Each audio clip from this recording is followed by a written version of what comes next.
तो आज हम लोग जो टॉपिक डिस्कस करेंगे वो है फ्रैक्शन एंड रेशियो। बहुत लोगों को लगता है कि फ्रैक्शन और रेशियो एक ही चीज़ है, बहुत सारे स्टूडेंट इस पर कंफ्यूज होते हैं, बट ये दोनों टर्म्स अलग अलग चीज़ों को रिप्रेजेंट करते हैं। तो इसी पर हम लोग आज डिस्कशन करेंगे। पहले बात करते हैं फ्रैक्शन की। फ्रैक्शन क्या होता है? फ्रैक्शन रिप्रेजेंट करता है a part of a whole. अगर मान लीजिए हम एक सर्किल है उसको इक्वली डिवाइड कर देते हैं 8 पार्ट्स में, और उसमें से कोई एक पार्ट हम किसी को दे देते हैं, तो हम बोलते हैं कि उस पूरे सर्कुलर ऑब्जेक्ट का 1/8 पार्ट हमने उसको दिया। तो ये 1/8 रिप्रेजेंट कर रहा है फ्रैक्शन को। ठीक है, तो फ्रैक्शन जो है वो रिप्रेजेंट करता है a part of a whole. इस पूरे का कितना पार्ट आप किसी को दे रहे हैं वो फ्रैक्शन रिप्रेजेंट करता है। और अगर हम रेशियो की बात करें तो रेशियो कंपेयर करता है टू क्वांटिटीज़ को, कंपेयर्स टू क्वांटिटीज़। ठीक है, अब टू क्वांटिटीज़ मतलब अब ये टू क्वांटिटीज़ डिफरेंट भी हो सकती हैं और सेम काइंड की भी हो सकती हैं। फॉर एग्ज़ाम्पल अगर हम इसमें लेते हैं, जैसे किसी स्कूल में नंबर ऑफ़ बॉयज़ हमको दिया हुआ है 14 है और नंबर ऑफ़ गर्ल्स हैं 15, तो इनका अगर हम रेशियो बताना चाहें तो बॉयज़ टू गर्ल्स का रेशियो हो जाएगा 14/15। ठीक है, बट ये किसी होल का कोई पार्ट को रिप्रेजेंट नहीं कर रहा है, ये इंडिविजुअल बॉयज़ का गर्ल्स का रेशियो बता रहा है। मतलब बॉयज़ गर्ल्स के कंपैरिजन में कितने हैं या गर्ल्स बॉयज़ के कंपैरिजन में कितनी हैं, ये रेशियो रिप्रेजेंट करता है। ठीक है, अब हम बात करते हैं कि हम फ्रैक्शन और रेशियो को रिप्रेजेंट कैसे करते हैं। फ्रैक्शन हमेशा a/b फॉर्म में रिप्रेजेंट होता है, जिसमें ये b should never be equal to 0। ये डिनोमिनेटर जो है इसका वो कभी भी 0 नहीं हो सकता फ्रैक्शन का। और ये हमने पहले भी बात की थी कि किसी भी नंबर का अगर डिनोमिनेटर 0 हो जाता है तो वो नंबर नॉट डिफाइंड होता है, उसको हम डिफ़ाइन नहीं कर सकते। क्यों नहीं कर सकते हैं उसको भी समझ लेते हैं कि अगर हम 2/0 लिख रहे हैं, इसका मतलब क्या है कि हम 0 चीज़ों को 2 लोगों में बांट रहे हैं, जो कि पॉसिबल ही नहीं है। इसीलिए ये नॉट डिफाइंड हो जाता है। उस केस में अगर हमारा b 0 होगा तो फ्रैक्शन नॉट डिफाइंड हो जाएगा, जो कि पॉसिबल नहीं है, तो फ्रैक्शन निकलेगा ही नहीं। ओके, तो फ्रैक्शन को हम रिप्रेजेंट करते हैं a/b फॉर्म में।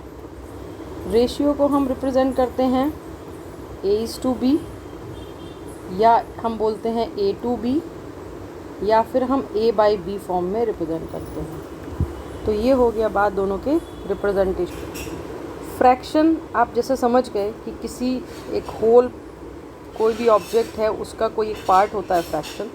ठीक है, तो फ्रैक्शन हमको किस क्वेश्चन का आंसर दे रहा है? What part of the whole is that fraction. ठीक है, फ्रैक्शन हमको ये आंसर देता है कि what part of the whole.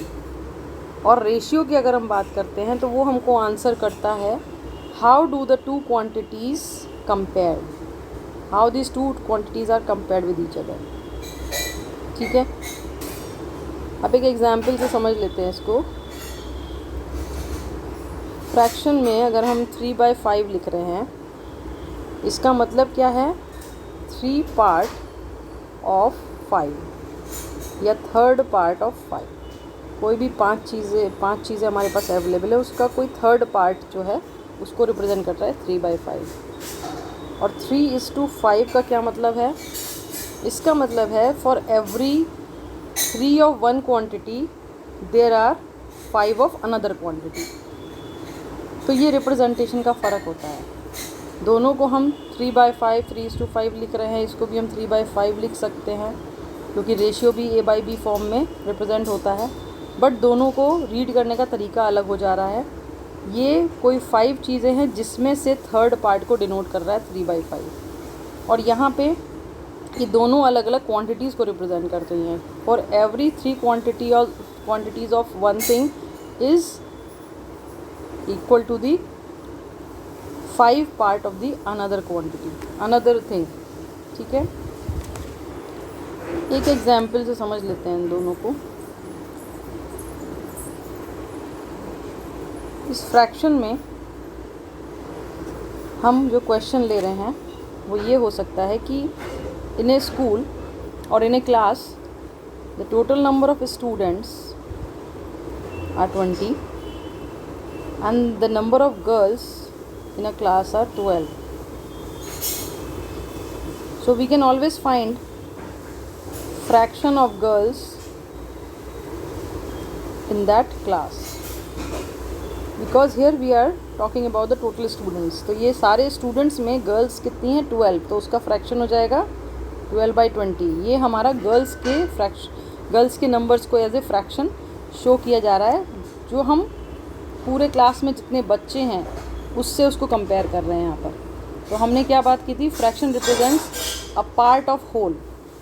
ठीक है, अब रेशियो में अगर हम क्वेश्चन लेते हैं तो रेशियो में हम किस तरीके का क्वेश्चन हम सॉल्व करते हैं। जैसे अगर हमारे पास नंबर ऑफ एप्पल्स दिया हुआ है 5 और नंबर ऑफ ऑरेंजेस दिया हुआ है 8, तो ratio of apples to oranges क्या होगा, 5:8 हो जाएगा। तो यहाँ पे क्या हो रहा है, एप्पल्स और ऑरेंजेस का कंपैरिजन हो रहा है। For every 5 apples there are 8 oranges. इस रेशियो में एप्पल्स और ऑरेंजेस हमारे पास हैं, तो यहाँ पे कंपैरिजन हो रहा है।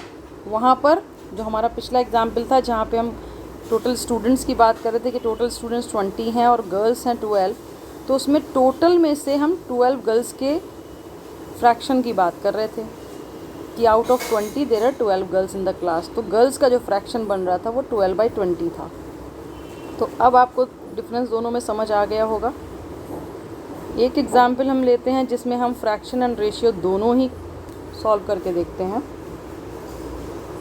अगर हमारे पास रेड बॉल्स का नंबर है 3 और ब्लू बॉल्स हमारे पास हैं 5, ठीक है, इनका अगर हमें फ्रैक्शन अगर निकालना है,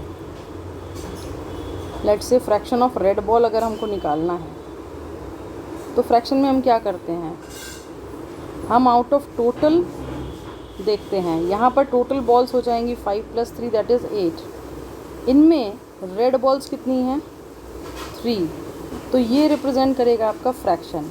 और वहीं अगर हम रेशियो की बात करते हैं, ratio of red ball to blue balls, तो क्या होगा, यहाँ हम कंपैरिजन कर रहे हैं number of red balls and number of blue balls में, तो 3:5 हमारा रेशियो रिप्रेजेंट करेगा red balls to blue balls, जो ये शो कर रहा है कि for every 3 red balls we have 5 blue balls. ठीक है, तो आई होप ये दोनों का फ्रैक्शन और रेशियो का डिफरेंस आपको यहाँ समझ में आ गया होगा।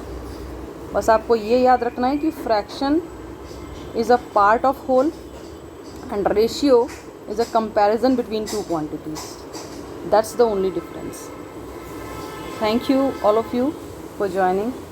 We will come again with next topic in our next session. Till then, goodbye.